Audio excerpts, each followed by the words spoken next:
सारा राज्य रे एबे सार जोगाण रे व्यापक अव्यवस्था कला बजारी अपमिश्रण और बजार रे यूरिया मिलु नथिबारु चासी माने हंतसंत हेउछंती।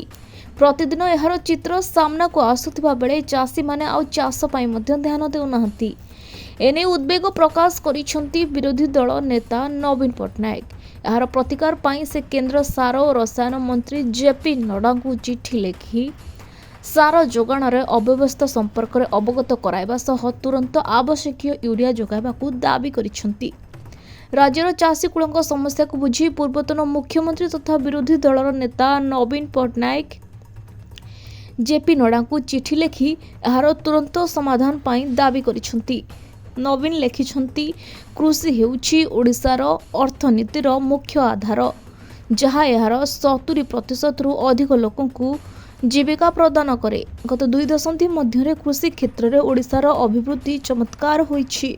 केवल चाउल आमदानीकारी ओडिशा देशर साधारण बंटन व्यवस्था रे एक प्रमुख अवदानकारी भाव निजक परिणत करिछि। प्रजुक्ति विद्यार व्यवहार और पर्याप्त परिमाण सामग्री जोगाण जोगु यह संभव हो पारिछि। सेपटे नवीन को चिठी पर यार जवाब देइछंती जोगाण मंत्री कृष्ण चंद्र पात्र।